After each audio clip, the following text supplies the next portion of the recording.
On this week's episode, the boys continue their Section 9 conversation.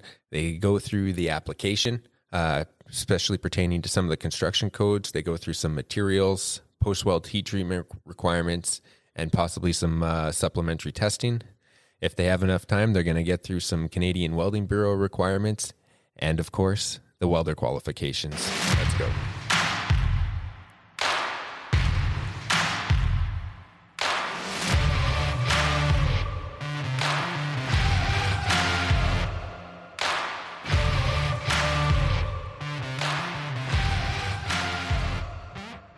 Scott, we're back for another week, getting close to Christmas holidays, I guess. Another maybe hour and a half of dry material, as other people have put it, to kind of wrap this up. I think I'd like to say we did a good job, but I really want to say you did a good job last episode going through procedure qualifications and stuff like that, so it was good. Oh, come on, it was teamwork. We did a good job, I think. Well, aside from sitting on your lap, I had to hold the whiteboard, so I like to contribute. So somebody's got to do that. As usual, when we kind of go over some of these more technical stuff, we'll do a quick review. We thought we'd just touch on three or four points of the last one.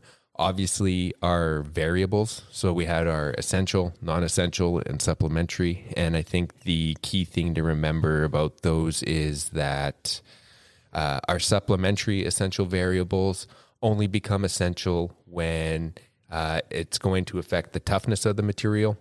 And then our non-essential variables, just to kind of get through this one part really quick, is a variable that does not require you to requalify your procedure if it gets changed or used, correct? Yeah, exactly. And I think the variables are the first thing to understand if you're going to review a procedure or create a procedure, or whatever side of the fence you're on. But that's the first thing you want to understand. Exactly like you said, the non-essential, you can change those around a little bit. The essential, if you want to change anything there, that's an essential variable, you're going to end up requalifying your procedure. And then, just like you said, the supplementary, anytime that impact testing comes into play, those all of a sudden become essential variables. Perfect. Another quick thing, I guess, to remember without trying to make this a 20-minute recap is that, like Scott mentioned last time, if you're going to do a review of a procedure qualification, go into your table there, QW50s, and see exactly what is the essential, supplementary essential, and non-essential, and just go through line by line.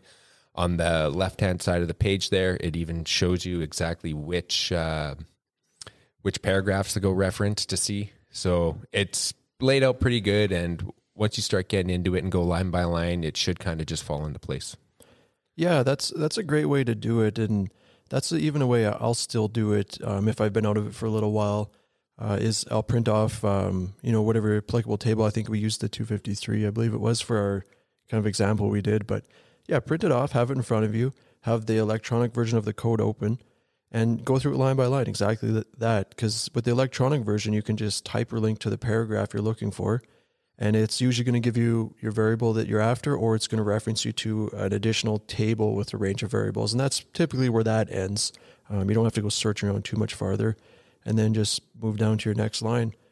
In my opinion, that's the best way to do these things, is just print that off and just go through it. Treat it as like a checklist. Yeah, and actually, as we were kind of going through that, exactly how we talked about ITP review and everything else, right? Just go through it line by line and make sure everything that's there needs to be there. And even that's how something that I would tackle it in a testing situation. If you're doing, if you have a test question on your 570 or your 510 on procedure qualification or something like that, because they like to chuck those in there. Trying not to get too far off tangent, but a lot of people panic, and especially a test situation where they're giving you a built-in checklist almost to go through. Yeah, that's a good point, actually. Nice one, Frank. That's not even on the whiteboard, but that is one of those things you'll be tested on, because as an inspector, you should have a pretty good general knowledge of a lot of things. Maybe not an in-depth in everything, but a good general knowledge. And welding procedure, at least some understanding is part of that, right? You got to have a bit of knowledge, and like you said, those QW250 tables, it's basically telling you what to do. And as Scott and I were talking before this, like it's going to come with practice. Like Scott has quite a bit more experience than me in this, and he can wing stuff off pretty quickly if you haven't figured that out already. And where I need to actually use the checklist method to go through it when I'm working and in a test situation. So try not to get too flustered, and just take it for what it is and use the code how it's laid out, because it's laid out to be interpreted sometimes pretty easy. I know Section 8 is kind of lumpy a little bit, but it's there and you can use it to your advantage. Well, you just have to break those down about what your application is. Like you're not necessarily applying that entire big book either. But even back to the Section 9, like I'll still quite often use those 250 tables, just because it's a kind of a foolproof way to do it. And not that those variables change a lot, but they make subtle changes to those tables in the editions. Quite often, the new code edition, you'll see that year on those tables. So they've changed something. It might be just the layout or whatever. But I still use those. I'm quite familiar with the Section 9, or at least I was in previous years. But I'll still use it. It's just a foolproof way to go through that. Another thing I think we should touch on is just how this codebook is laid out too, because that's something that can get you into trouble. Now, if you use the QW250 tables like we're kind of explaining is a good way to do it, that's a good way to keep you out of trouble as well. And where I'm going with this is just how the code is laid out, specifically Article 2 and 3. Article 2 is specific to welding procedure information. Article 3 is specific to welder performance qualification information. So don't try to interchange those two things because there's different ranges there. We'll get into that a little bit more if we have time at the end for the welder qualification stuff, but just be aware of those two things. Don't be interchanging that, because you'll find different variables and you could get yourself into trouble doing that. Specifically on exam questions too. Remember that. Yeah. No, if you heard the page flipping in the last episode, that was me getting caught in that little trap. So yeah, good thing to be aware of. But sorry to cut you off there, but I think I already said this, but that's another great way of using those QW250 tables, because it's going to direct you to the 200 paragraphs. It's not going to send you to the 300s to the welder performance quals, unless you're obviously looking at welder tickets, and we can get into that later, but it's essentially the same process you can follow as well too. But again, using those tables is, I don't want to say foolproof, because it's a difficult thing to navigate and anybody can mess it up, but definitely a great start is just to start with that table and go from there. Only go to where it leads you. Don't make up your own avenues. No, that's good. Something else to kind of cover is you can have multiple PQRs for a single WPS, and generally those are going to cover varying thickness ranges and or multi-processes used for a welding procedure, whether that's a TIG route and then stick fill and cap, or any other combination of other welding procedures that they might want to qualify. So keep that in mind. And you can have a single multiple WPSs for a single PQR when you have a bunch of companies going in to make a single weld procedure. But then again, most likely you're going to have multiple PQRs, because you're not just going to get one thickness range or something like that, right? Yeah, exactly. And that's probably a little bit less likely, at least in our industry. Most companies kind of do their own, but that's exactly a scenario you can have, is multiple companies can have the same PQR or group of PQRs supporting several WPSs, and that would be one way they could do it. All right, Scott, I think we did it in 9 minutes and 45 seconds to cover that. So yeah, that's not too bad. I would say if you're just tuning into this one, maybe go back and listen to the previous episode, whatever number it was, but the previous Section 9 episode, it might not be the most exciting thing to listen to, but it's a good understanding of how Section 9 works, and that should be the first part of your review. And what we're going to get to today with your code of construction and applying it to the materials you're actually repairing or fabricating, that is kind of like the part B to your procedure review. So if you thought Section 1 was enough and you're all done with your review, well, we're just kind of getting started. Now we're really getting into it. So, all right, should we go on? Okay. Yeah, let's get into it. Okay, so now we have application written down because we like to try and sound official on our whiteboard, but we'll see how it applies. I wasn't sure. I kind of wrote this one in. So the registration, I don't know if should we knock that one out of the way now? Should we go through the application first? What do you think? There's not a lot to say about the registration, but I kind of thought this might be a good spot because the construction codes and client specs and other strange things you're going to run into, the registration doesn't really have anything to do with that or really care about that per se. So kind of how that process works is whatever company it is will build a welding procedure and they'll qualify it off supporting Pqrs, kind of like how we explained all episode or the previous episode. And once they're all done with that, they will submit that procedure, the Pqrs, all the testing data to our regulator, which is ABSA, and they will review it for Section 9 qualifications. They will make sure that all the ranges they put on there or everything they've specified is backed up by supporting PQR. All the mechanical testing is backed up by some lab testing, so they'll have tensile results, impact testing, things like that, bend tests, whatever they've run it through. So they're really looking at it for a Section 9 qualification, or kind of like how we talked about in the previous episode. So the stuff we're going to get to after this doesn't necessarily apply to the registration. So one of the first things you'll see when you get a welding procedure is a stamp on it from ABSA. Now this is speaking to kind of our industry and where we work. There's different regulators, different requirements in different provinces and different countries. So keep that in mind. But one of the first things you'll see is the stamp on there from ABSA, and it'll have a registration number, 4 or 5 digit number, whatever it is that's specific to the company, and then it'll have a .2. So if you listen to some of our other episodes where we talked about registering fittings and things like that, this is the exact same thing. So it's registered to that company. So that's one of the first things you want to make sure is on there before you even do any kind of review. Now, this is speaking specific to pressure equipment, repair, or fabrication.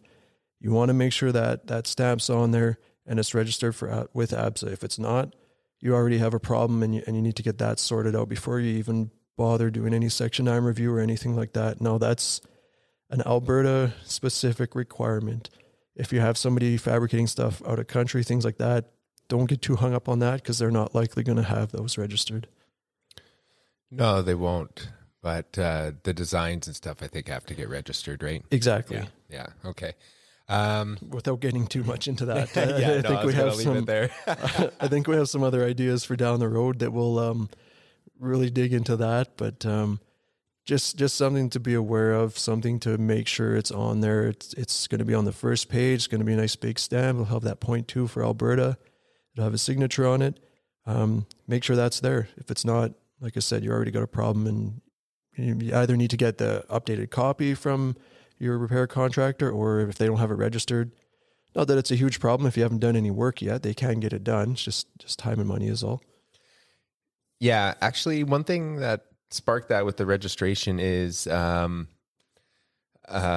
sometimes you might get some weird material that actually doesn't have a P number. And they'll have to do qualification for the procedure and actually submit it to our regulator to get it approved. So watch out what materials there are. I know a lot of kind of specialty equipment, like say mainly furnace type. I don't know if like a hydrogen reformer or something like that, where that material has to consistently be subject to high heat, and it may not fall into one of the oh man, I'm already losing it here. It's not like an SA material. Like it's a one-off material, like something that's custom made, and the company doing the fabrication and or the repair on that will have to go get a procedure qualified and approved by our regulator, possibly your regulator. And so just watch out for that, especially when there's weird nickel alloys or some special type of alloy that can handle the heat and even have good creep resistance, because not everything is going to be an SA material or a material approved by the society. Yeah, that you nailed it. Actually, that's a great point. I'm glad you pulled that one in there. And great example too. The cast nickel stuff, like your Kubotas, whisk alloy is a weird thing I ran into. Stuff like that. It's kind of like named after a company or whoever makes this concoction.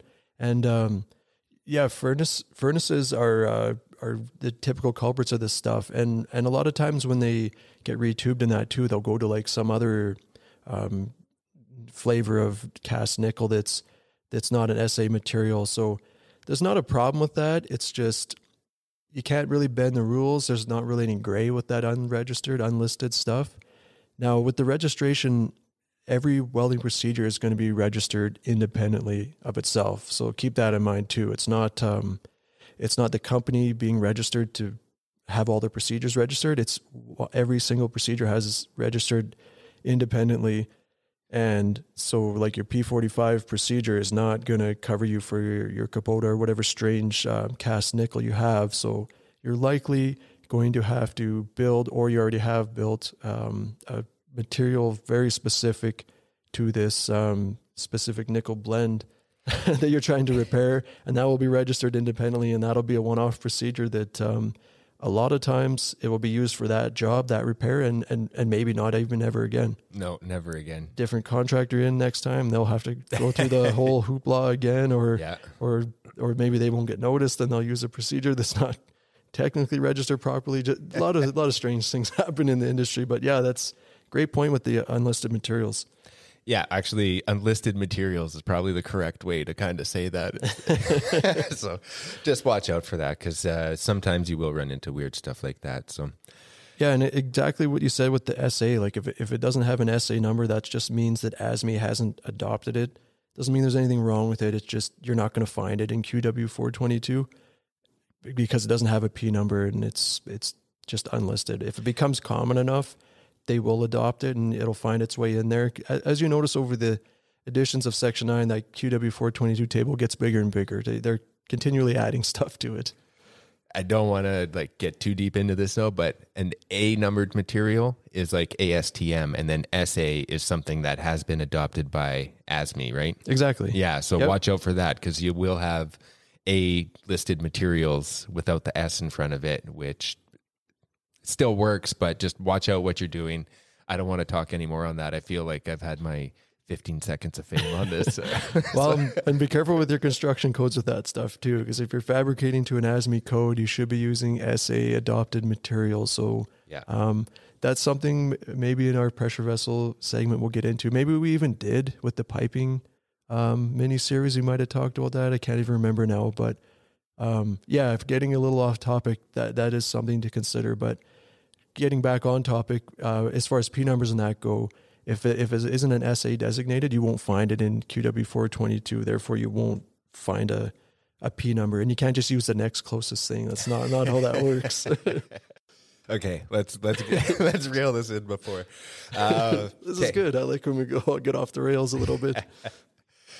So for our construction codes, how the application of this is going to work is, like Scott said, it's going to have a P number and it's going to be listed in Section 9, and it's going to be specific, and you're going to have ranges of P numbers that have similar I almost got into the...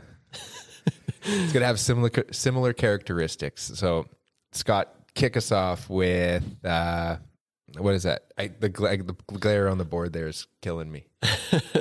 With the materials, let's... now that it's written down, I'm kind of thinking, let's go through this as an application like we want to repair this material or build this material. How do we do the review? And then I think maybe along the way, let's throw in some tidbits about how the code of construction is a little different, a little more stringent in some cases than Section 9. I think that'll be a good way to tackle this. So, okay, like you said with the materials, let's start with that. So the first thing, let's go with repairs. That's what we like to do. Yep. So you're gonna do. Let's go with piping first, and we'll just see where that takes us. You're gonna do repair on. Let's just say some carbon steel piping. Let's make it easy for now. So you're going to go to your construction drawings, your line specs, or whatever you have available. You're going to determine what that material is. you've determined it's a SA 106 grade B piping, pretty common seamless grade of carbon steel piping. You go ahead and look that up in your QW 422 P1. Okay, great. Now you take your welding procedure that contractor, whoever submitted to you, and this doesn't have to be the first thing, but this is the order we're going to do it in. And we're not going to go through everything in QW 250. I don't think that's necessary for what the point we want to get across, but definitely be aware of all those variables. And we'll talk a little bit to how the construction code plays a part here too. So having said that, you know that it's a P1 material. So that's going to be one of the first things you want to look at with regard to material on your welding procedure. So you look at your procedure, it's qualified to P1, group 1 and 2 to P1, group 1 and 2. Okay, perfect. So right off the bat, our flavor of material matches, our range is qualified. We're good. Now, sticking with the material, and we'll do another example later. We'll maybe get to some alloys too, but sticking with the material, the thickness is another thing you're going to want to look at right away. You're going to know the schedule of your pipe or the thickness of your vessel shell, whatever it is you're doing. So you determine it's, I don't know, let's say 5/8 of an inch, something like that. Go to your welding procedure. Now keep in mind, because you've listened to the previous episode and you're all learned up on Section 9 and how to review that. So you've already reviewed this welding procedure for Section 9, and it meets everything that all the ranges they've laid out are backed up by Pqrs, and you're satisfied that everything they said on the welding procedure matches the supporting Pqrs. So there's no longer an issue there. So you're not really going back into Pqrs anymore at this point. We will later, but not right now. So you're really just looking at the welding procedure and the range they've given. So say they have, say it's range right out and they have like 1/16 to 8 inches. Now 31.3 won't give you that full 8 inches, but not that that's really going to apply to pipe wall thickness. Anyways, so our 5/8 of an inch fits in there nicely. Let's say it's even capped out at 1.5 inches. Let's say that's what their procedure stops at, 1/16 to 1.5 inches. Our 5/8 that we want to weld to, or we want to do, whatever it is we're after, fits in that range. So we're good. We have the right base metal, P number range. We have the thickness. So on the material side of it, we're getting pretty close to being happy with our procedure as far as materials go. One other thing with the materials too is the impact testing. You want to make sure if that's applicable or not. Now that's something you should already know from, your line designation table, whatever it is, the information you have, you're going to know if that's applicable. So if this is an impact tested procedure, or if it needs to be an impact tested procedure, that's one thing you want to make sure that was done. Now you would already have done that in your Section 9 review that you did previously. So you're going to make sure that they've got, and that will be usually on the registration stamp, they'll have, good to -46 or whatever it is. If not there, because they don't always put that. That's just something ABSA pens in. It will be on the cover page, kind of laid out, and that'll be something that you've already verified. So we're not just assuming the cover page is correct. That's what we already reviewed in our Section 9 review. So that's one thing to be aware of at that point now too. Did you want to jump in here? There's another point I want to make with the CVNs before we run away from materials too much. No, keep going. I'm listening to you. So so this one is interesting, and this is, I think, a good point to pull in the code of construction. And I don't know if we want to get too specific on what they say. I think that will be something we talk about we've got some ideas for like some vessel fabrication and things like that. I think we'll get a little more technical, a little more boring on that stuff then. But it's just something to be aware of. The thickness ranges qualified will change when impact testing is required. Now, specifically for 31.3 is one I want to draw people's attention to. It's going to give you a little bit of a tighter range than Section 9 will when you're applying impact testing. Now, I believe it is half T to T plus a quarter. Now, what that is your PQR thickness. So, like I said previously, we're not going back into the PQRs because we already reviewed them to Section 9. Okay, well, now we're going back into our PQRs because we want to make sure there's a good chance we're going to have a tighter range for 31.3 applications than Section 9. So this is one of those things you want to be careful of when you're into impact testing. Now you want to go back in and you want to probably rearrange your qualifications. Now, not always, like especially with newer procedures, the company's probably done a lot of PQRs to capture this, but it's just something to be aware of.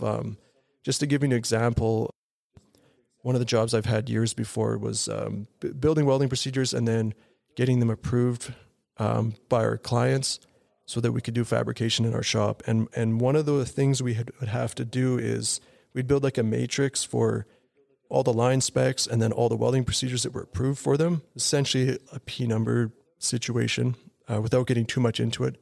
But then we would also put the thickness ranges. I should say that this was a pipe shop, just to give you some kind of clarification. But the ranges we would put on there was the 31.3 ranges that were applicable. Now that was for the impact tested stuff. The stuff that wasn't, we were a little more ranged out. So we would have quite often you would see the same welding procedure in different line specs with different material thickness ranges, just because the impact testing is a lot tighter with Section 9. Sorry, 31.3 versus Section 9.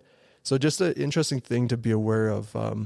You want to know, obviously the material and all those things, what you're welding to, but you want to know that code of construction. And this is true to repairs and new fabrication. So this is one of those things to watch for where there's going to be a little bit tighter requirements than Section 9. So this is kind of your deeper dive review, if you will.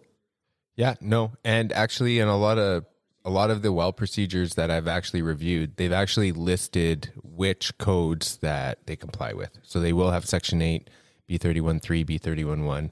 So that's something to look out for on there as well. Kind of maybe just to recap the last couple of minutes there, Scott, when we get a WPS to review for a repair and or for fabrication, we want to ensure that our material matches, our thickness ranges are within the right ranges, I guess, and that any not supplementary testing, but any impact testing required by the construction code has been completed and or is on there before we use it. Yeah, exactly. Oh man, you had a good point there. What was it? Something that really got me intrigued. Oh, the having all the construction codes listed. Yes, that is a very nice thing that companies have been doing the last few years on some of the newer welding procedures. They'll have, and even some of the really nice ones, as you get through the first 10 pages or whatever their procedure is, you'll get to the thickness ranges and they'll have it might even be on the cover page, actually. They'll have like 31.3 impact tested, and it'll give you the range. Section 8 impact tested will give you the range. Section 9, it'll give you all those ranges, which is nice. You still want to, at this point when you're doing your review, you want to make sure that those PQRs back that up. But it is nice that they're putting that on there now. Yeah, great point. Some of the older procedures that we spoke to the previous episode, these things don't expire. They just keep carrying on. They may not have all that laid out for you. So you're going to have to do, at least a 2-part review. And that's not even getting into your site specs and things like that. That's just, Section 9 and code of construction. Yeah, cool. Another key thing will be the post-weld heat treatment. And that's going to be a code minimum and or for process. So you will have, that's actually going to be that's fine. They already know we drink the whole time. Scott's cringing as he's opening trying his to keep beer it here. Quiet. Echoes in here. The expansive Manwatch required studios, right? There is going to be a difference between process requirements and line spec requirements for your post-weld heat treatment, and then obviously your code requirements. Something Scott really actually pointed out during our pre-talk is something new in B31.3, where your P1s, they eliminated the need for post-weld heat treatment up to, was it 8 inches? Yeah, it's, let's say new, like, I think it was about 6 years ago they made this change. So pretty new change. I'm sure most people are aware of that now. I believe it used to be like 3/4 of an inch or something over you'd have to post-weld heat treat, somewhere around there. Yeah. Now they've gotten rid of that, and not too sure why. It's a bit unusual because Section 8, for example, you still have to, over 1.5 inches, I believe it is, have to post-weld heat treat. But yeah, essentially now you are unlimited from post-weld heat treating essentially any material thickness as far as piping goes. Now, the caveat with that is you have to apply, a 200 degree preheat when you're over a certain thickness. Now, you're going to want to go to your tables in 31.3, what is the post-weld one? 331.1.1. So that one gives you the post-weld heat treat time and temperatures based on P number. And then if you just keep going a couple more pages, it lists the exemptions. So 0.1, 0.3. So that one will give you essentially the same thing, your P numbers, and then it'll give you it'll give you like your thickness ranges that you're exempt from. So P1, for example, it just says all. So you don't have to heat treat thickness. Now, anything an inch or over an inch, you have to apply a 200 degree preheat. So that's the only caveat with that. You can't go and weld a 3-inch thick pipe wall without any preheat and not post-weld heat treat it. I don't know why you'd want to do that anyways, but so that's just something they've laid out in there, but it's quite interesting. You can weld very thick piping now without any preheat. And then just to give you another example, like they haven't thrown everything out. So like your P4s, so like your 1 1/4 chrome stuff, that's only up to 5/8 for groove welds. So anything over that, you're going to post-weld heat treat. And then it gives you a couple exemptions there too. But once you're over that thickness for your P4s, you're post-weld heat treating. There's no way out of that. What was that thickness over? I think it was 5/8. Jeez. I think typically we always. Yep. Is that just an industry thing then, where you just always post-weld heat treat any chrome stuff? Well, it depends, right? Like that's probably going to be where your WPS line spec is called for that because of the process.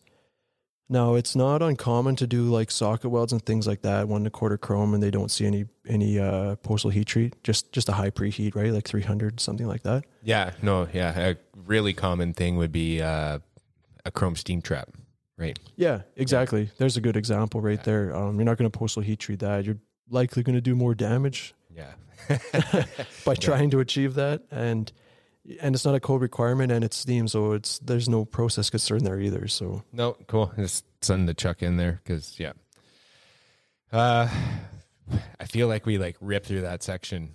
Is there anything else? Should we do a recap or? Well, I'm not done with the post-weld heat treat stuff yet either. I can't say I'm a big fan of some of the stuff they've done in 31.3 here with the post-weld heat treat. Specifically the 15-minute minimum for the holding time.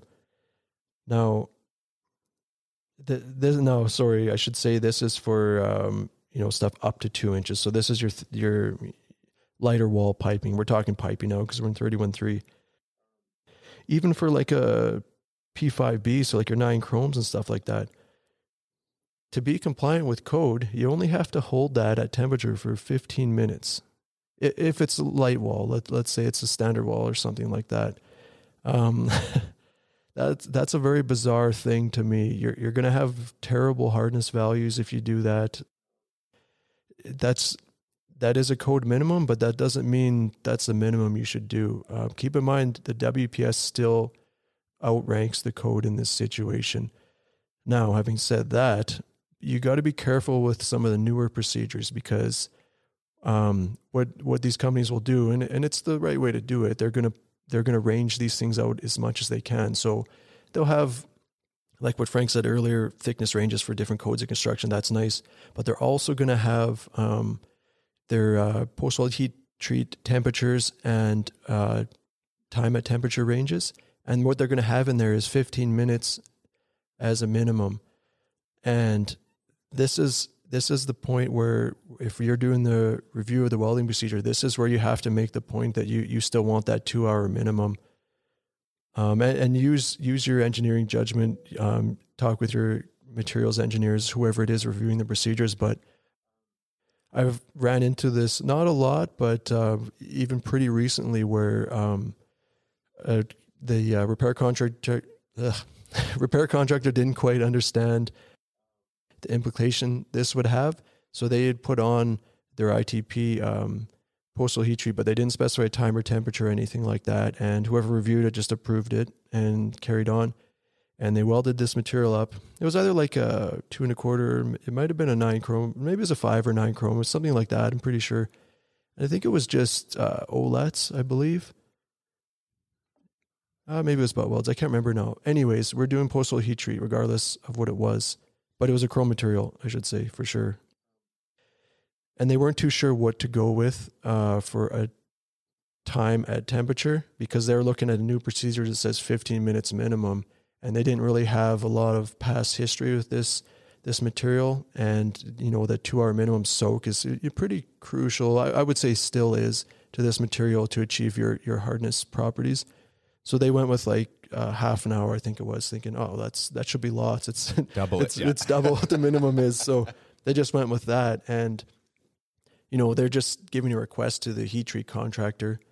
And, you know, a lot of times the heat treaters might push back, like, are you sure this is a pretty unusual? And then that would be their opportunity to talk to like the client inspector, the QA people, whatever you like to call them. And then maybe that would have got resolved there. But obviously that didn't happen, and they just went ahead and did this, and then they did their hardness testing, and they're in the 300 Bernal range, and like, what is going on here? And then it was a pretty easy discovery that, well, why did you only heat treat this for 30 minutes? Like, what were you thinking? Well, the procedure's 15 minutes. The ITP's approved. Yeah, okay, I see it. You're not in trouble, I guess, because everything's approved, but that's just one of those things to watch out for. And I know for myself, if I'm reviewing a procedure, specifically the chromes, I'll always make them specify the temperature and the time at temperature on that ITP before I approve it, because I want that to be on there, because I don't want to see a 15 minutes and then have it fail hardness and then have to, best case scenario, re-soak it again at 2 hours and get the soft material, or, worst case, cut out the weld and maybe some of the material and start over. So just something I really want to point out, code is a minimum, and that's what it is a minimum. Don't be afraid to go beyond that. And this is one where your older welding procedures are nice, because they're still going to specify 2 hours minimum. And I've even talked to some of the more seasoned welding procedure developer type people, and they still will keep that on their procedures. They don't really have an interest, and they don't see the value in lowering that minimum hold time, because you're just going to run into trouble.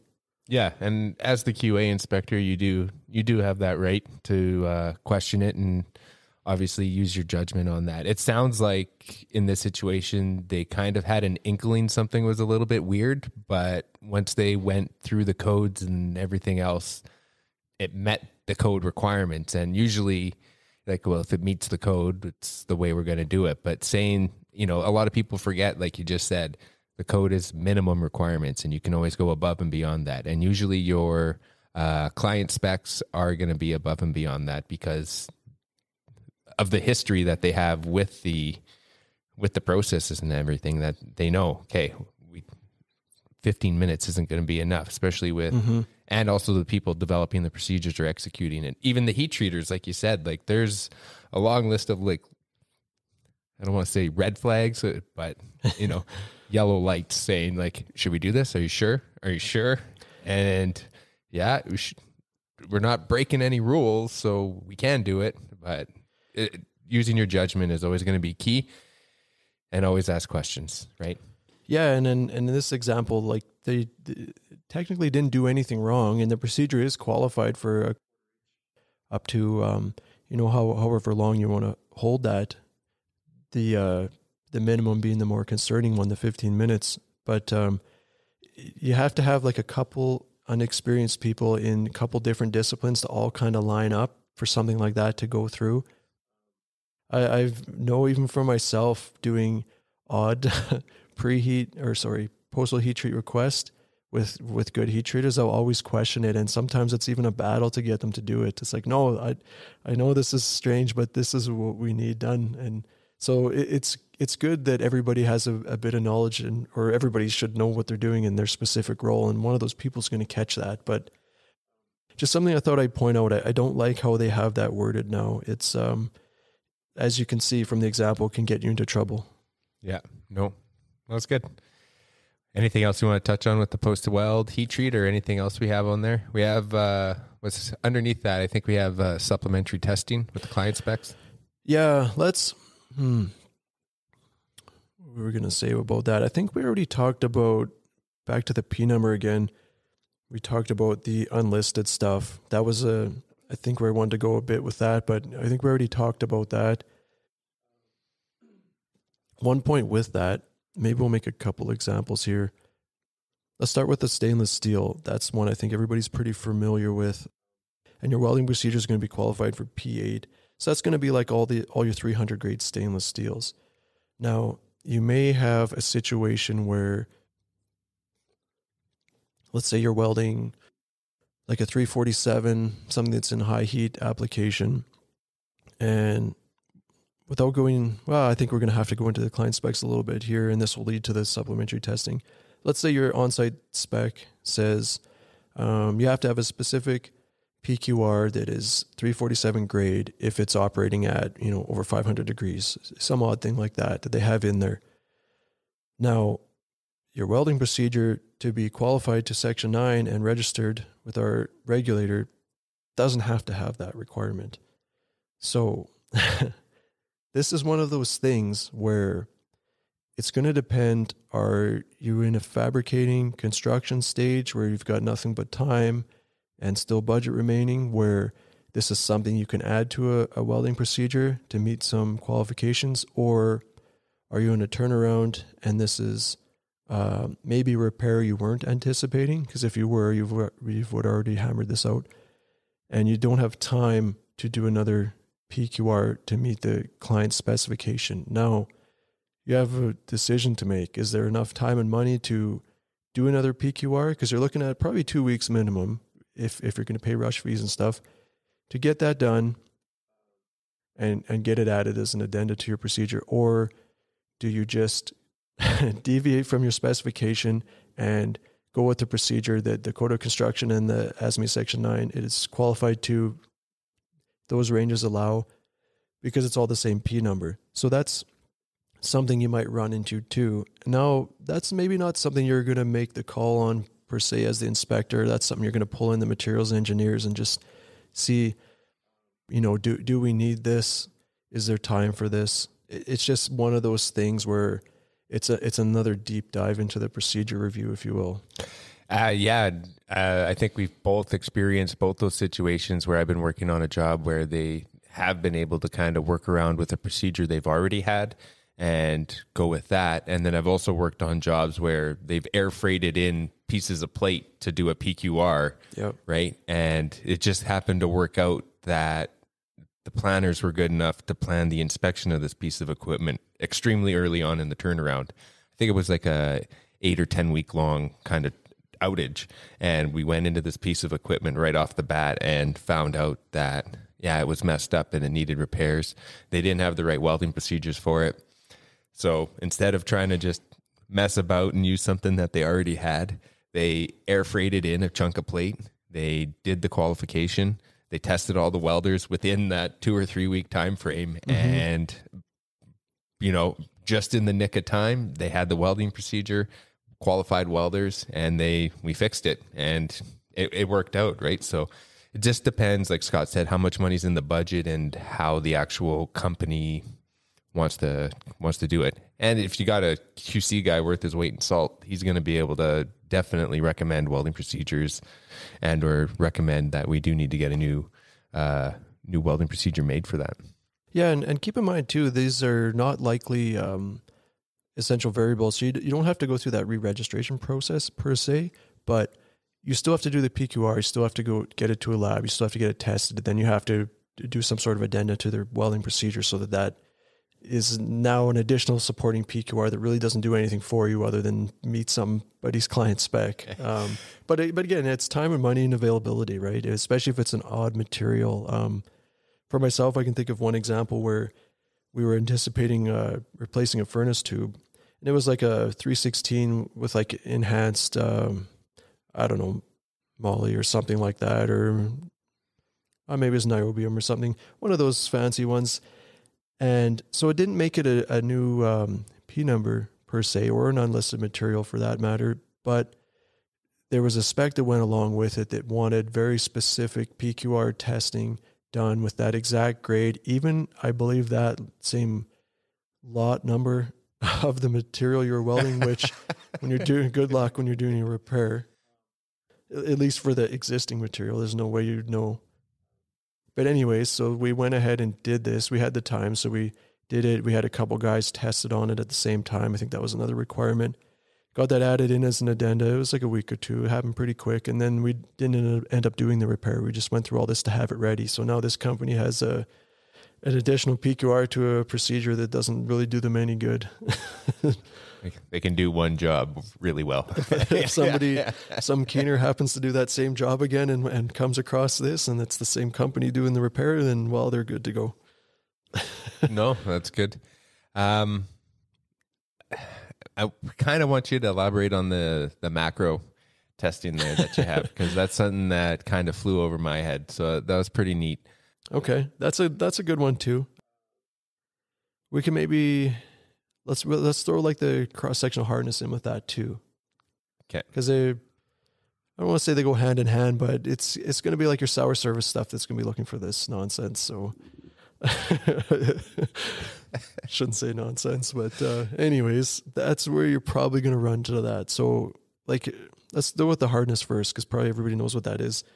That's not going to be something you do to meet Section 9 to get a welding procedure registered. Nowadays, it probably is something everybody does because most specs just want that anyways. They'll want like cross-sectional hardness done, and they'll have a max and sometimes a minimum range. And that'll be part of your procedure review. So likely that'll be done, especially for like your ferrous materials. Now, where you can run into some interesting things, and this is getting to the client specs. So usually it'll be with the sour service process stuff. So what I've seen on different sites, different specs, is they'll want obviously cross-sectional hardness done, which you're likely going to have. Like I said, that's becoming a common thing. And I've seen before where they want macro testing done. So basically what that is they'll do a cross-section as well, and they'll etch and polish it and do a macro examination and basically measure the grain size. Not a lot of people do that on their welding procedures, especially when they're just making one to put in the bank to be able to go and weld pipe or in their shop or whatever. In their shop, maybe not the same situation. But anyways, it's one of those things you're going to run into that unless this company has ran into this before and the decision was do an additional PQR and add it, which I've seen a couple of those, but more commonly they don't have it. So that's, again, the decision where, okay, are they fabricating this a couple of weeks out and we really, really want this? Okay, we'll pay for it, get an addenda. They have it. Hopefully they do the job next time. If not, same problem again. Or you decide, do you deviate from the spec? Similar to the stainless steel example I was given before. Yeah.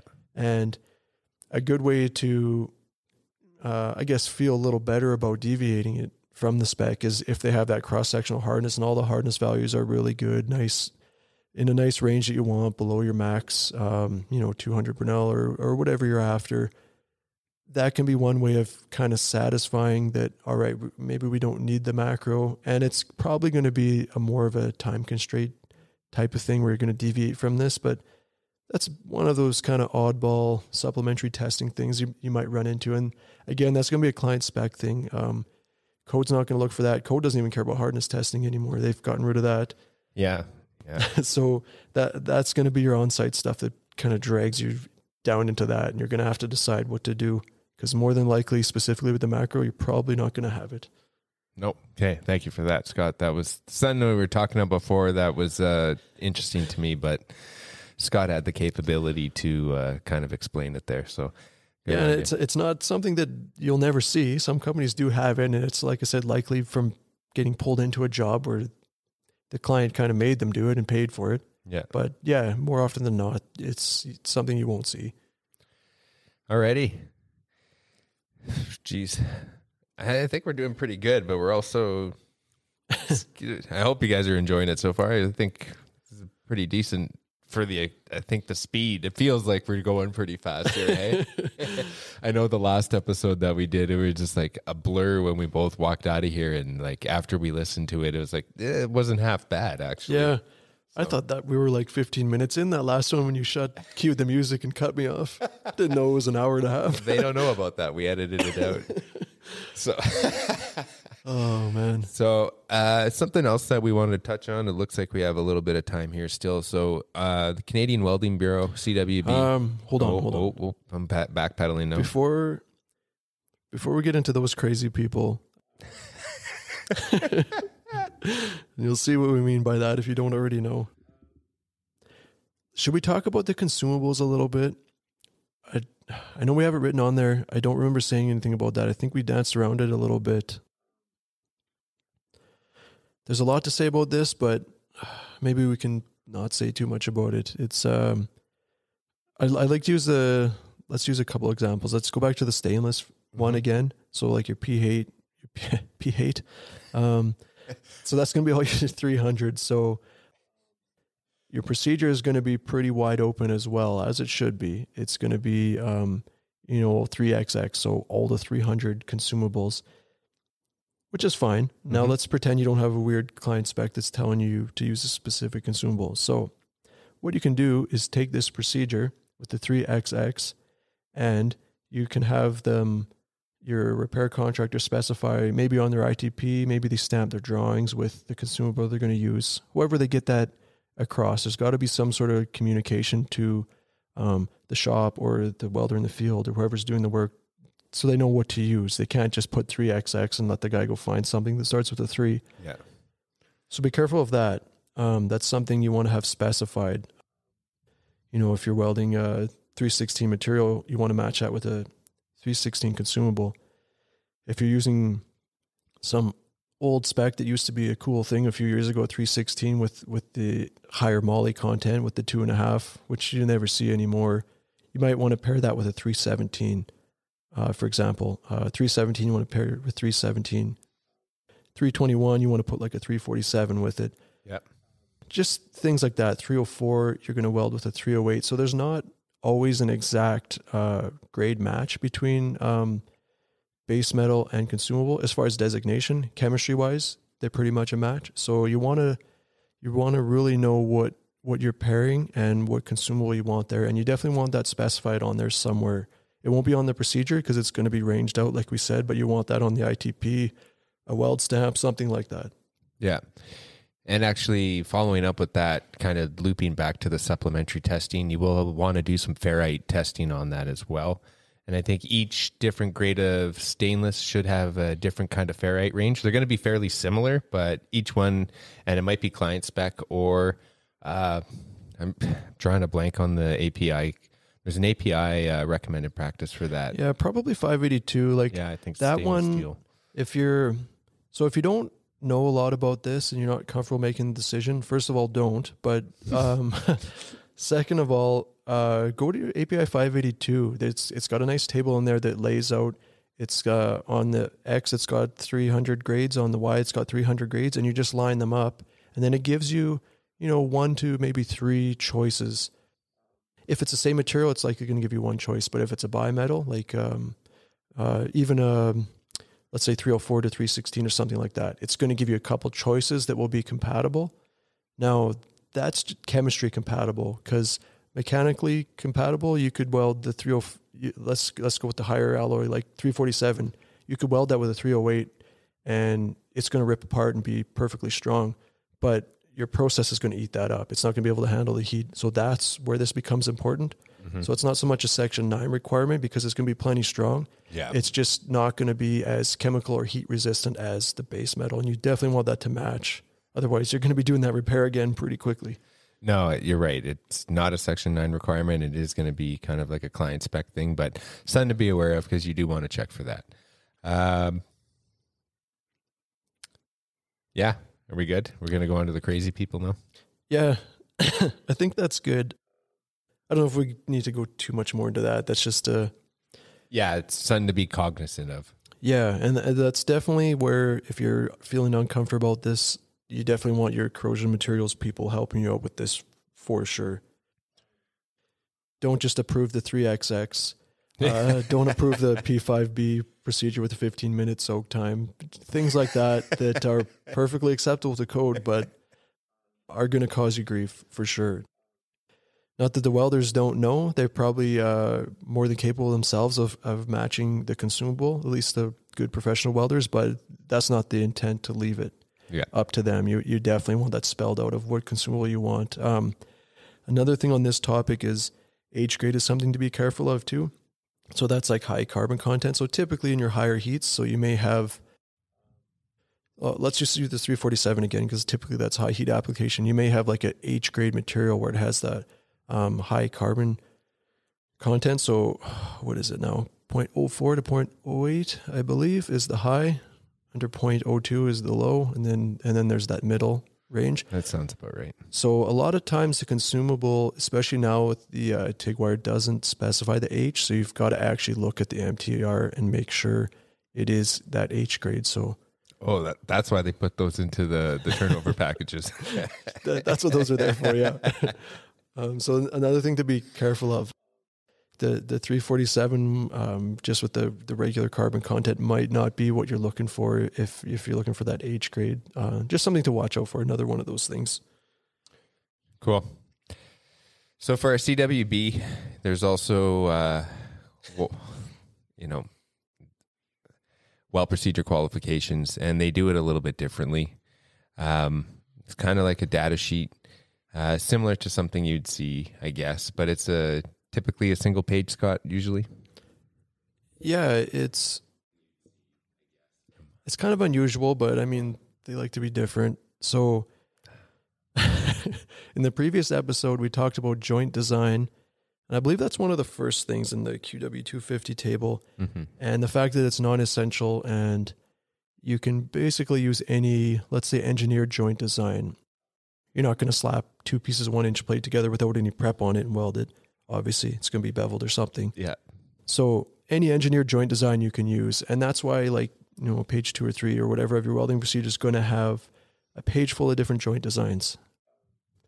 CWB thinks that it should be the opposite of that. And essentially what you do for them is your procedure is going to be a big write-up, kind of a copy and paste from their code book, but then it's going to be backed up by a bunch of data sheets.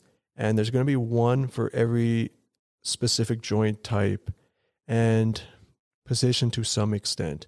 There'll be a bit of position ranges laid out on there, but it's going to be very similar to, it's similar and it's not at all. It has all the information on one page. So it's got all your variables, it's got the consumable you're going to use. It's got some volts, amps, things like that. Actually kind of similar to your ASME Pqr, the first page of that. If you jam that all into one page, kind of looks a lot like that. And it will have a joint on there, and it'll have a thickness that you're maxed out to it, and it'll have your welding process. And this is where it's different, is it's going to be the joint design, and that's only good for that. So that joint design on the picture, that's what that specific data sheet is good for and nothing else.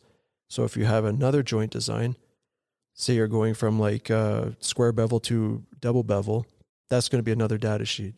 So your procedure is going to be, it could be like 20 pages of all these different data sheets. So when you go to do this work, you've got to apply the ones that you're going to need in the field. Like, is it going to be a lap joint fillet weld? Is it going to be a square butt weld? Is it going to be a double bevel butt weld?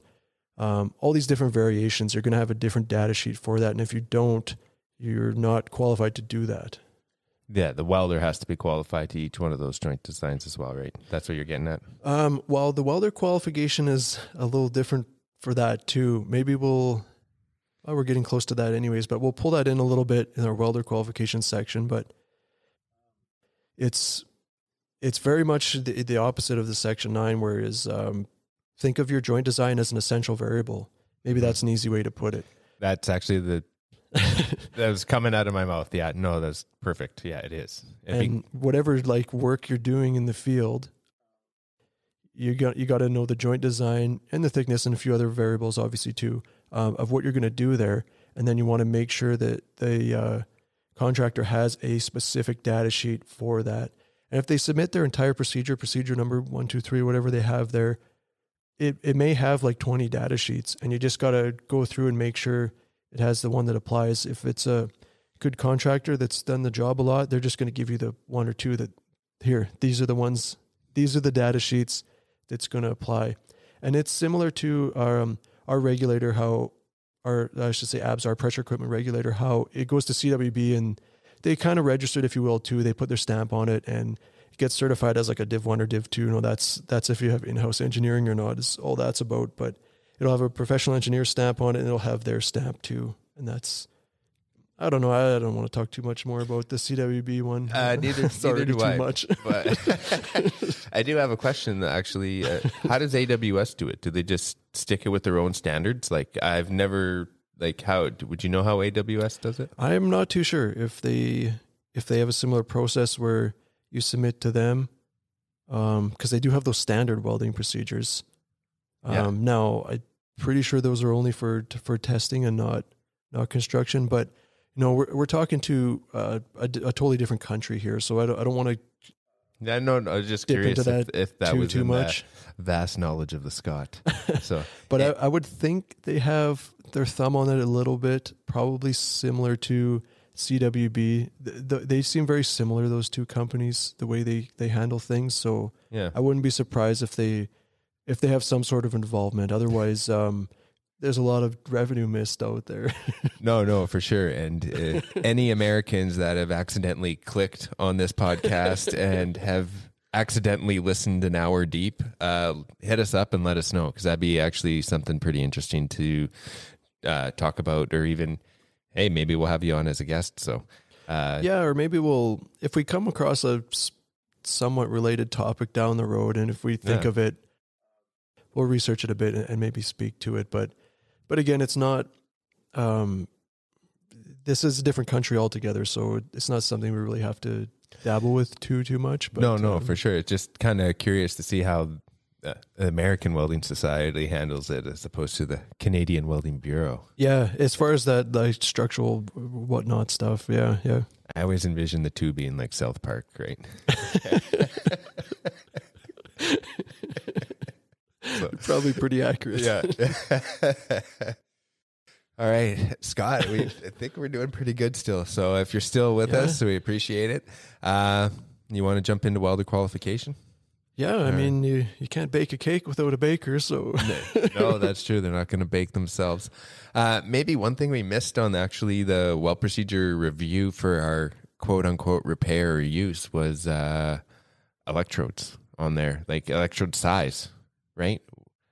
Yeah, I mean, we spoke to the grade, like the 300s, and I think that was the important takeaway. I guess if you want to get into the size, we don't have to get into it, but that might be something just to be cognizant of as well. And even using your experience for certain repairs, you may prefer a smaller electrode diameter to kind of limit heat input as opposed to a larger one. So maybe we can touch on that a bit on another episode, but just something to be aware of as well is to, when you're out there looking or even looking on the WPS, just it's going to be on there, and double check what they're welding on in the field. Like they might only say like 3/16 max or something, and you see buddy with a 1/4 inch rod just filling her up, right? So be aware. That's actually not a bad point. Specifically with getting to your 300 stainless again, where now maybe not so much with new construction, because if you're rolling pipe, you can use pretty big consumable and move quite fast and not really have a concern. But you want to be, and then getting to your supplementary testing again, you want to be careful of your ferrite ranges and things like that, where the heat input can be a problem. Another application may be if you're doing a corrosion resistant overlay, you may want to specify a smaller consumable to keep the heat input down. You'll find that you can really get some wacky chemistry ranges if you put way too much heat into it. Specifically, the nickels are bad for this, I find too. Mm-hmm. So yeah, actually good point. Yeah, that's something that's it's a supplementary variable. So when you're talking impact testing, it is a concern. I believe is it over 1/4 inch, over 3/16? There's a limit there for size. So that's one thing. But aside from that, I would say it's more a concern with, the alloys and the corrosion resistant overlay and things like that is where you might want to have them specify. And this is going to have to be on like the ITP or the weld stamp or something. You know, you may even want like 332 max or something like that, right? Depending on what you're doing. So another thing to look at, that if you don't specify that, it can be wide open. And what are you going to say if they're using a 1/4 inch rod? You didn't specify that was a problem, and it's not really a variable to be concerned with. So if that's something you're concerned with, make sure that's laid out on the approval stage. Yeah, especially when it's getting near the end of the job and everyone kind of wants to get up and pull out, right? So, okay. Welder qualifications. Definitely, again, kind of something. Do you want to start with, I know we have thickness at the top there. Do you want to start with thickness or P number range or F numbers? I don't know. Those are all three like good starting points. Like, yeah. Let's just go through it in order so we don't forget. We should almost have a third person checking stuff off for us or erasing it. Little Vanna White up there checking off stuff. Yeah. I guess maybe let's just say, first of all, the welders, before we pick a starting point, one thing I want to say about the welder qualifications, you can do this. And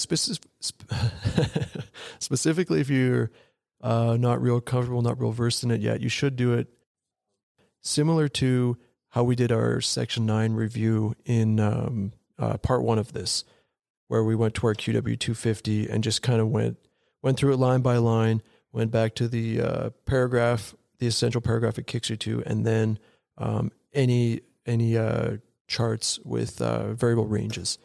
So it's going to be the same thing. Now, if you remember how Section 9 is broken up, Article 3, so the 300s is where you're going to find your welder performance qualification information. So instead of going to 250 tables, you go to the 350 tables. And it's broken up by process, very, very much the same as the welding procedures. So that's a good way to do it as well. So QW 353 to be the similar example we did to the welding procedure review.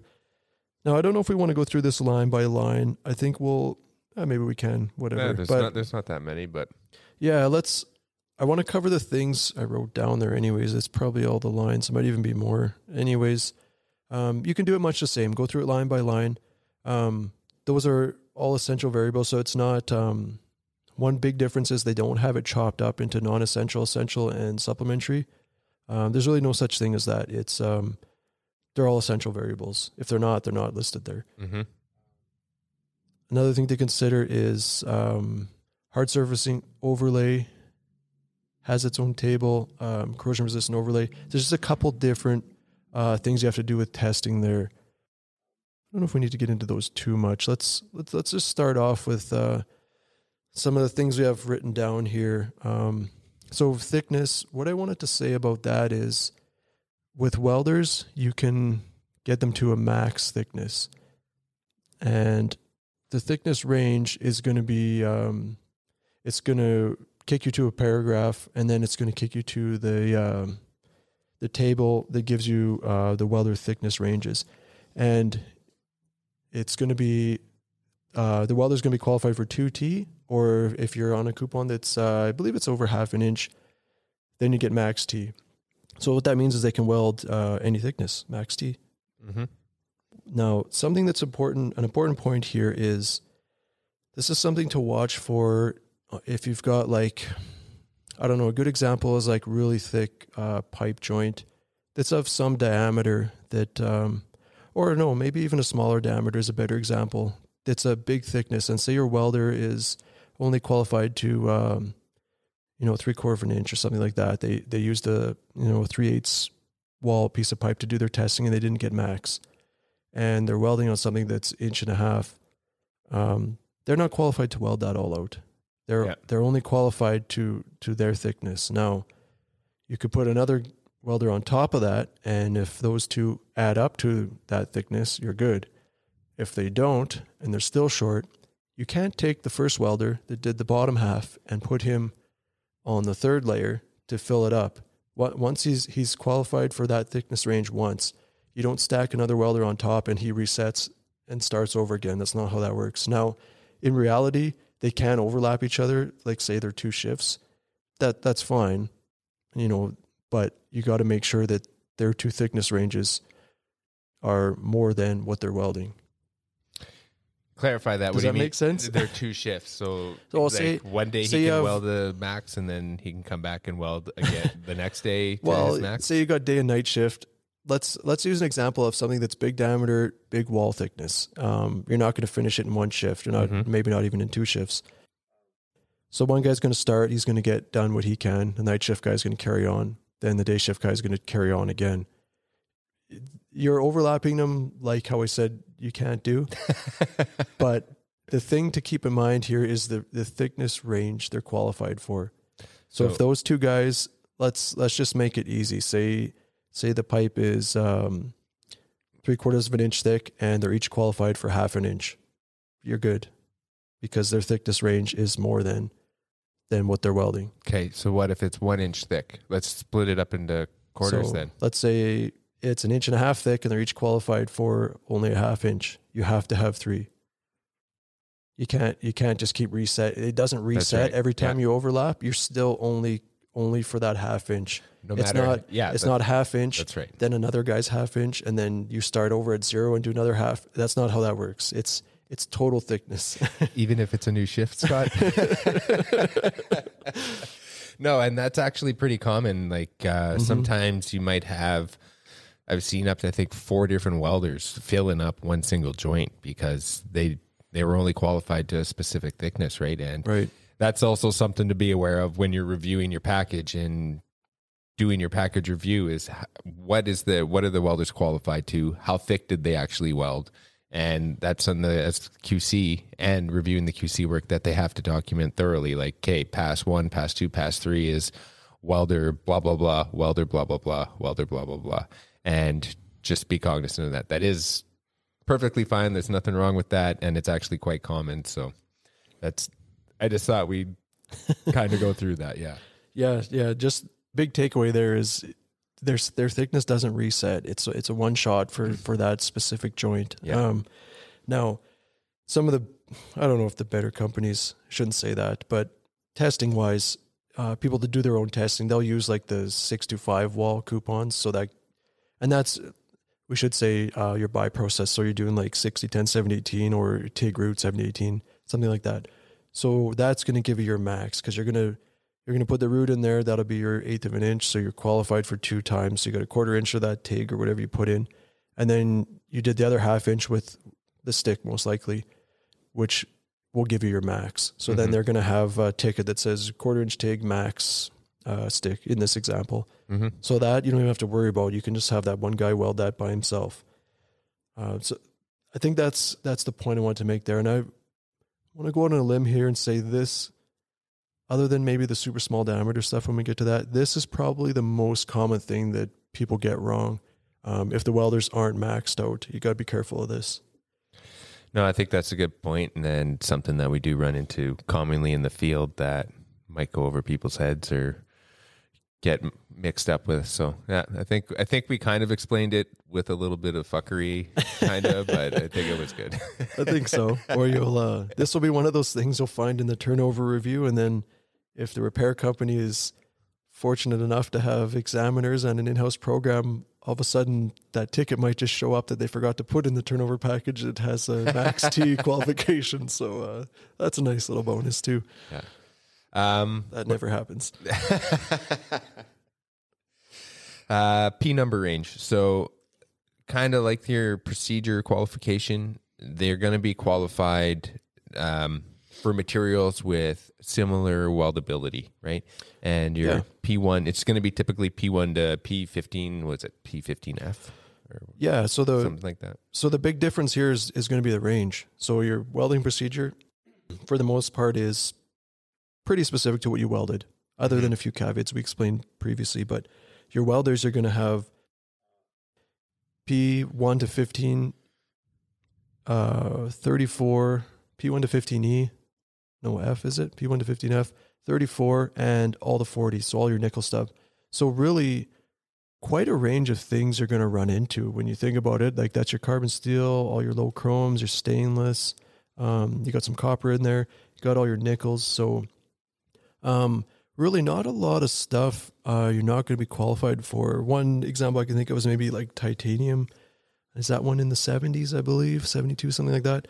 Whatever it is, that's going to be like one of those specific testing things you might have to do as well. But that's a pretty one-off thing you don't run into a lot. So with your welders, they're going to have quite a range. Now, that's the max range you can give them. Now, that's not to say that the examiner, and we'll explain what the examiner is maybe at the end of this here.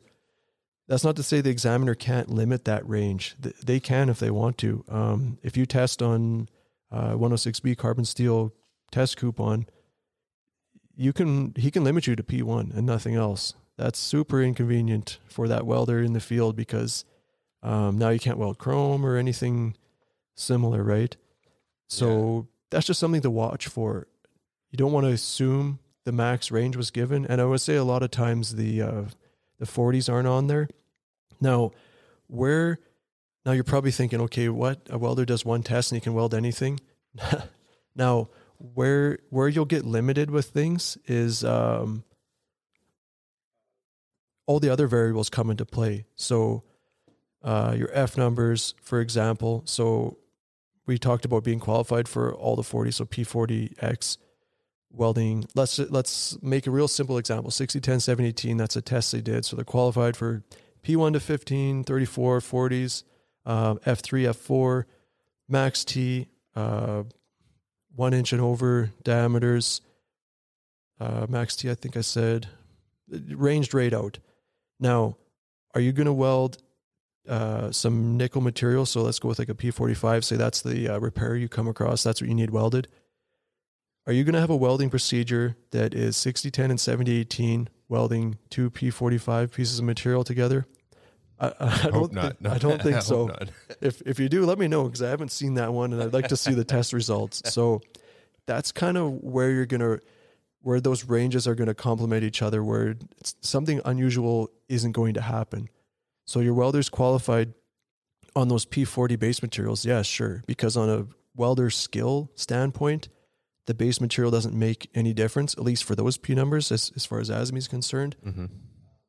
But moving on to the next topic, the F numbers, that's going to be a limitation for them as well. So getting back to that example I said with the 60-10, 70-18. So the 60-10 is an F3. You're going to be qualified for an F3 for 2 times. You likely did the root. Most places will call that 1/8, so you'll get a 1/4 inch. And if you happen to use one of those nice super coupons that are 625 wall, you've got enough there to get your max T going back to the thickness. So now you're quite ranged out, at least for carbon steel, one of the more common things, right? 60-10, 70-18 in this example. Perfect. No. F numbers similar to the WPS. It just depends on what you're using, right? Like Tig Consumables and F6, for example. Yeah. This one's interesting.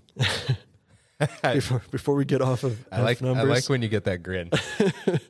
This is an interesting one, and you have to know how to manipulate the rules. This can get you out of trouble or into trouble, depending on how it goes.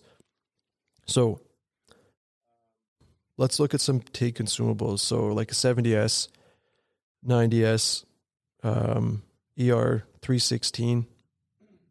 Those are all F6. Okay, interesting. So if a welder does a test coupon with carbon steel consumable, the test coupon's always going to be carbon steel, other than the titanium and those weird things. So let's forget about that for a second. So the welder does a test on a carbon steel test coupon. He uses carbon steel Tig, so it's 70S-2 or whatever. And let's just say Tig's the whole thing. Let's keep the other things out of it. So Tig all the way. There's no thickness range concerns. Now, you have some stainless steel to weld in the field. Is he qualified to weld that? Or does he have to do another F6 test with a stainless F6 consumable? I feel like this is a CWB question. Like that was so convoluted. Maybe it is. What would you think about that if you reviewed the package? Say they fabricated a bunch of just 2-inch butt welds, 304 stainless, doesn't really matter what grade it is. and the welder ticket they threw in the turnover package was F6 Max T, but he used a ER70S. Would be good to go? I think so.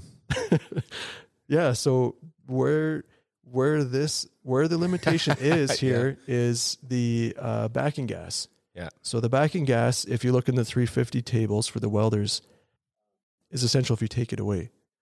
So the way they look at it now, in the previous episode, we talked about thinking of welding procedures as just a mechanical integrity, and essential variable change would be something that would change a mechanical integrity. That's just one way to think about it. Mm-hmm.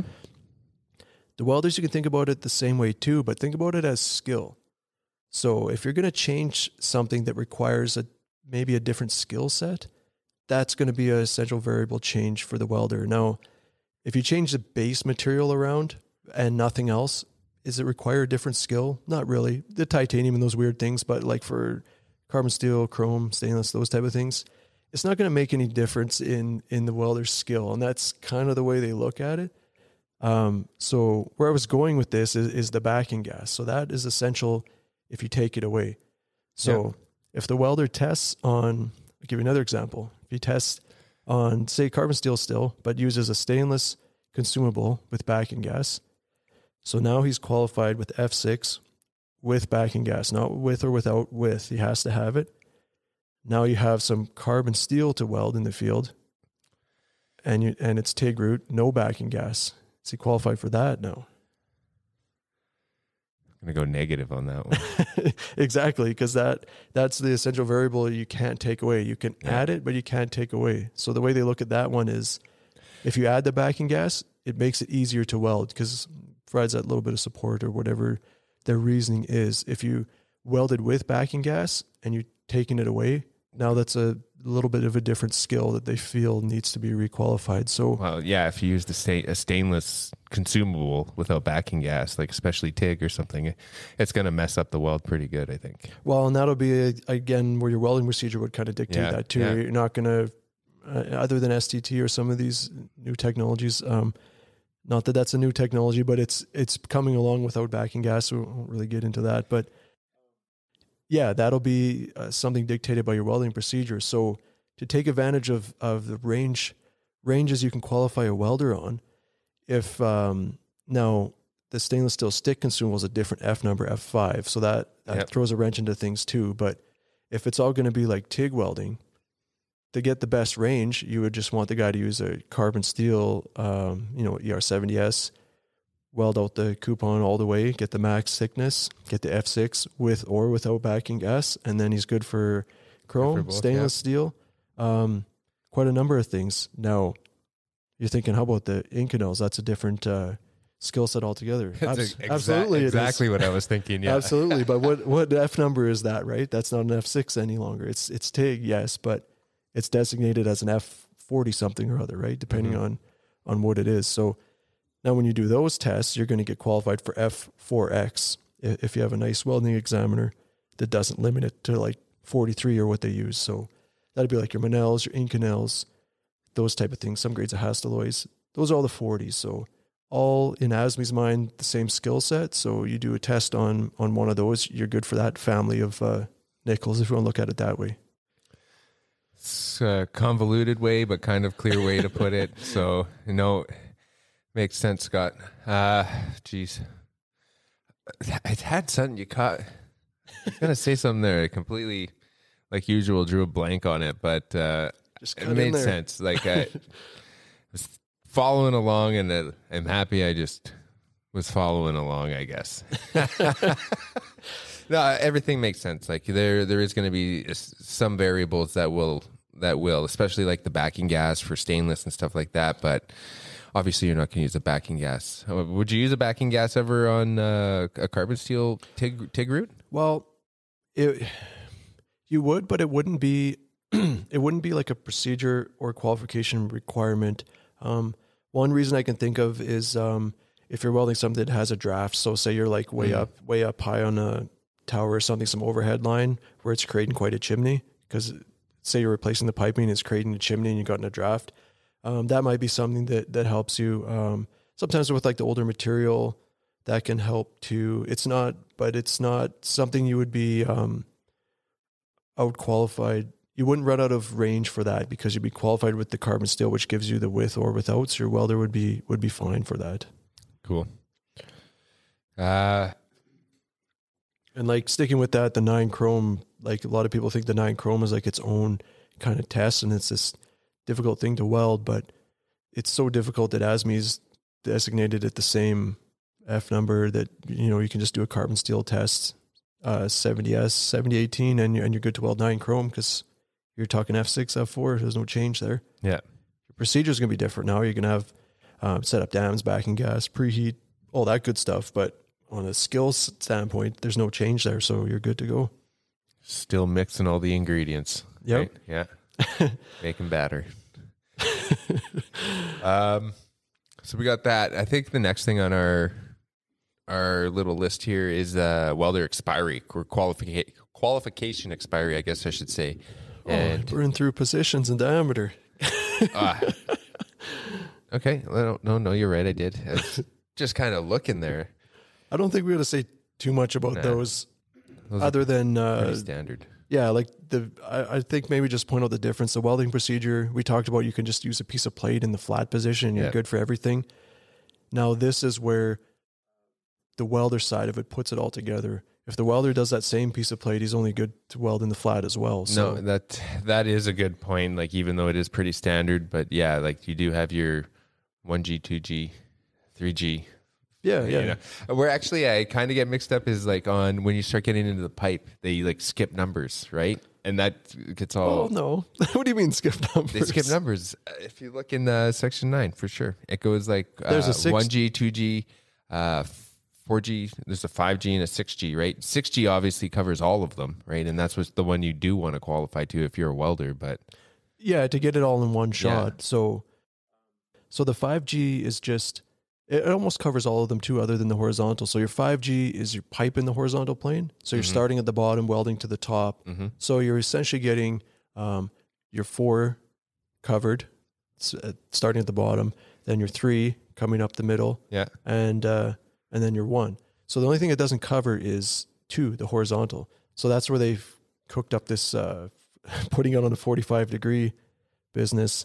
And they feel that gives you enough skill to handle the horizontal as well, because it's a bit of a horizontal. So that one will give you everything. So what you might see now, doing your initial B test with ABSA, what they do is the 5G, you do 3/4 of it, and then you do the 1/4 of it in the 2G.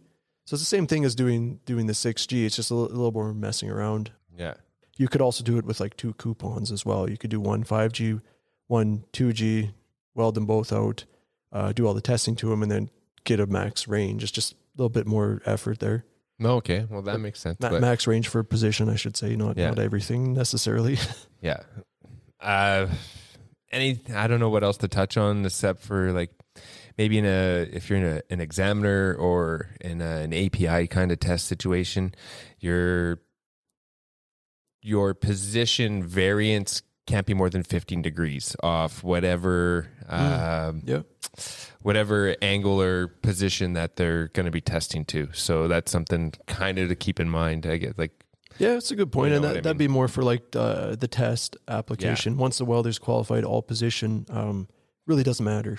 No, they're usually in the field, right? Yeah, they're usually welding in horrible positions or nice positions, right? There's never kind of an in between. No, there's like something that just rolling there, nice and right in front of you, comfortable, or you're in the mud upside down, or something like that. In between tubes with a mirror, exactly.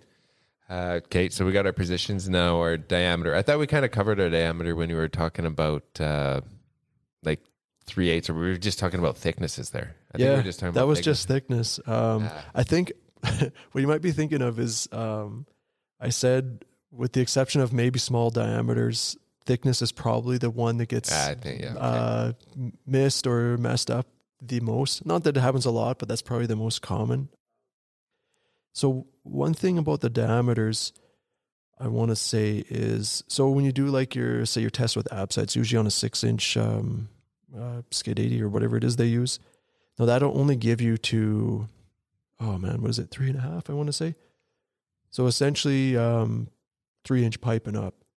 Now, one thing to remember with these diameters, it's the nominal outside diameter of the pipe. So having said that, anytime, once you got your B pressure ticket and you're just doing job qualification tests and whatnot, it's usually done on 2-inch pipe for the most part, just because it's readily available and you can get quite a range with that. And then it gets you down to what they'll put on there is 1 inch and over. Now, 3/4 inch pipe is 1.05 nominal outside diameter. So you can actually technically do a 3/4 inch butt weld. Yeah. With that 1 inch and over range. So something to keep in mind. That doesn't mean a 1-inch pipe. It's talking about the OD. Mm-hmm. Now, once you get under that, it's diameter specific for everything. So if you need to do a 1/2 inch, you got to test on 1/2 inch. If you want to do a 3/8, you got to do a test on 3/8. You got to do 1/4 inch, you got to do a test on 1/4 inch. It's at those ones, it's specific to only that diameter. Just an interesting little nugget there. Yeah, no, it is kind of weird. They also do a test 2-inch, right? Like 2-inch skid 160? Yeah, that's the common test that they'll do once they're B pressure guys. And that'll only give you, like I said, the 1 inch and up. Yeah. And for the most part, that's everything you need, because you can do actually 3/4 inch butt welds. Not too often you get under that. So just something to keep in mind. Oh, there was a point I wanted to make there. I forget what it was now. Oh, yes. An interesting situation is OLEDs. Now, those are classified as both because where your butt weld ranges come into play, diameter is really the only one that matters when you put the root pass in. So you want to be careful on that. You can be doing like 1/2 inch OLEDs, and you can have a guy that's not qualified for that.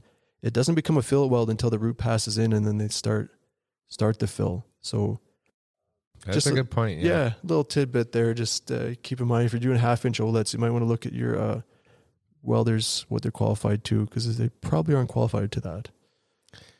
Yeah, good point. Good, yeah. Just, one I've ran into before in the past. That's all I'm going to be looking for now. 1/2 inch OLEDs. Fine. Not a lot of them out there, in the next 20 years of my life, yeah. Yeah. Awesome. This is good stuff. Okay, so expiry is actually going to be 6 months. So if are we on expiry now? Yep. I kind of want to fly through this because Elaborate on the 6 months, though. Oh, fuck. They have to use the welding procedure within 6 months, right? Or that process. The process, yeah, exactly. So the welder has to at least do one joint, I think, in the 6 months with that process to maintain his quote-unquote proficiency. Would that be a good way to put it? Yeah, and that's a Section 9 requirement that, our regulators kind of adopted in our acts and regulations. They've kind of spouted in there, but that's where that comes from. And so you will see on their tickets that they're good for 2 years, and that is the date that'll be on there. But yeah, like Frank said, if they don't use that process for 6 months, now how each company tracks that is a different thing that we don't really need to get into. But if you can't prove that continuity, they technically aren't qualified anymore after 6 months. I like that continuity. Yeah. And on that word, now after the 2 years, you have to retest these welders, or if you have a continuity log and a continuous continuity log with continuous NDE, you can actually extend them without retesting them, as long as that continuity log has been updated, and you can just extend their tickets out. I've seen from some fabrication shops that their welders have only ever done one test in like the 10 years that they've been there, because they just have a continuity log they put in with their welder ticket, and it's long expired, but they just have all the continuity, the dates. They welded, the dates NDE was done, the welding examiner signs off on it. That's key too. That is part of it. It's like issuing a welding ticket. It has to be an examiner that extends them as well, not just anybody. I think that's fair enough. I think it would start getting a little shady where like once every 6 months, buddy would do a single joint just to kind of keep it up, but it's legal, so you have to accept it almost, right? Yeah, and if you think about it, for the fab shops is the best example.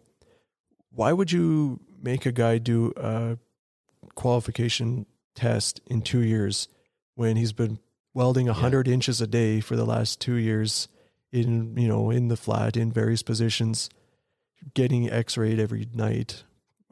If you're not feeling comfortable about his skill level at that point, I think you got some bigger issues, but that's kind of where it makes sense, right? Why take that guy away from his 100 inches to test him for something he's good to do, when you can just extend him because you've been doing the volumetric ND throughout. 100 inches a day with the Fuxy welding. Socket welds? Jeez, those are rookie numbers, Scott. Rookie numbers. Yeah, pump those up. I think that was a good way to explain it, and it makes perfect sense. So, and that's where you see it typically is those places. The turnarounds and stuff, like what we like to do, usually when those companies bring welders in, whether it be the union hall or name hired people or whatever they do, they'll usually get tested before they come to the site. Mm-hmm. Unless they're like steady employees, then they may have some continuity in place. But if they're not, if they're brought in for the turnaround, yeah, they'll be tested for the job. So they got a fresh ticket. So it's not really anything to worry about. And fortunately for welders, they a lot of times just got to get tested over and over and over. And if they're going to different jobs a lot, just the way it is. Well, practice makes perfect. I guess so. Okay, we're almost there. Weld Examiners. This is something I think you will definitely have more experience than me on. Well, I think it's just a good thing to touch on. So you've kind of reviewed everything on your welder's ticket and you've convinced yourself that he's qualified for whatever work he did. Now, this is going to be specific to pressure equipment. You want to make sure that his ticket has been certified by a welding examiner, and they should have a file number. That's something our regulator ABSA gives to them. Mm-hmm. And there is an online directory, so you can look this stuff up to make sure that all these numbers match. And that's quite often what I'll do when I'm reviewing these things too. Now, the examiner is the person who administers the welding test, if you didn't know what that was already.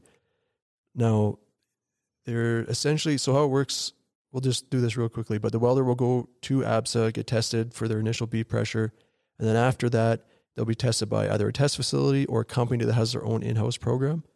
And an examiner is essentially like an extension of ABSA. You go do some testing with them, they give you the qualifications so you can test welders.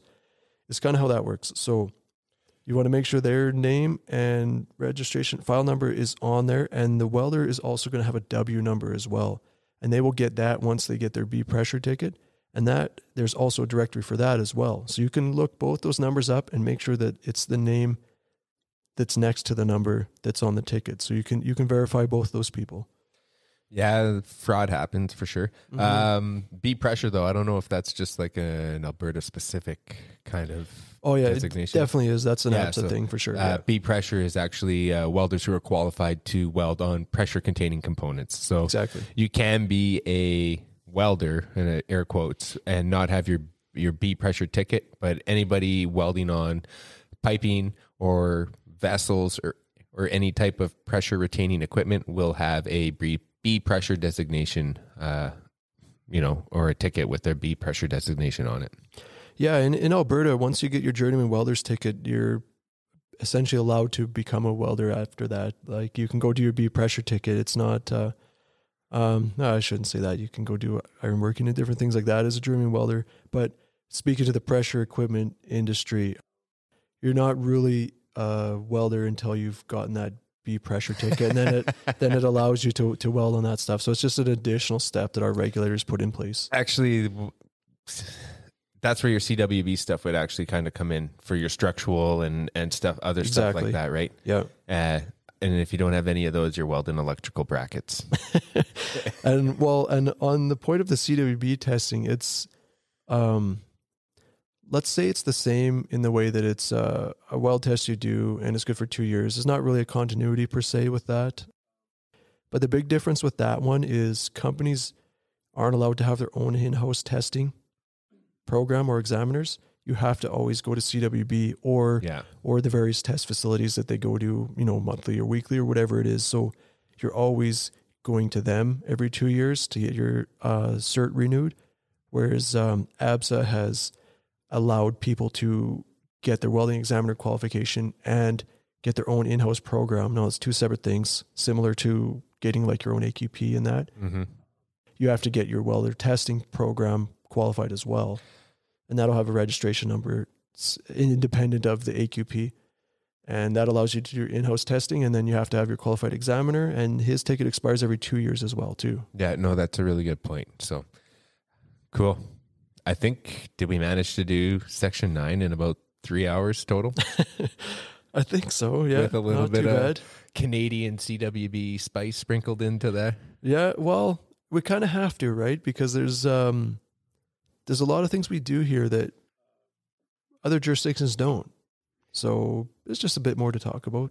Yeah, and if you live somewhere and you just happen to listen to this where you have a jurisdiction that has, different regulations or something like that, let us know. I would be happy to hear it. It's always interesting to learn new things and kind of see what other inspectors kind of deal with. So hit us up. Yeah, it is for sure interesting to hear what different regulations do, what the regulators make them do. Maybe they don't have any. Maybe they're more stringent than us. Either way, yeah, it's... I don't know about that, but...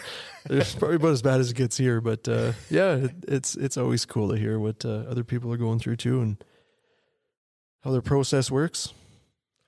Awesome. So, Scott, I don't know if we're going to try... I don't know. It's the 19th today when we're recording this. So... It is, Christmas special. Christmas specials. We're going to try and maybe get one more quick episode out there, kind of just do a little recap of all of our episodes and maybe share some fun stories throughout that we've kind of remembered. Unfortunately, because of the current global situation, we're under restrictions right now for visiting, but some of our guests haven't been able to make it in, especially with the drones and some other stuff. But the new year actually has some pretty good promise, like almost like this is going to be a real show. So it's going to be pretty exciting. Scott, anything else to say, or should we? No, I think that was pretty good. It was. I think just to wrap it up, it's the first review you want to do is your Section 9, and then what you're applying it to. Some of the weird things Dakota Construction has, and then the welder qualifications to rein it all in. So, don't try to bake a cake without a good baker. It's never going to taste good. You always need to have the right ingredients and the right guy making it, right? Or right person making it, I guess is the right way to say it. So, Scott, should we cue the music? Good time to cue the music, I'd say. All right, everybody. If we don't see you before... the new year, Happy New Year and happy holidays.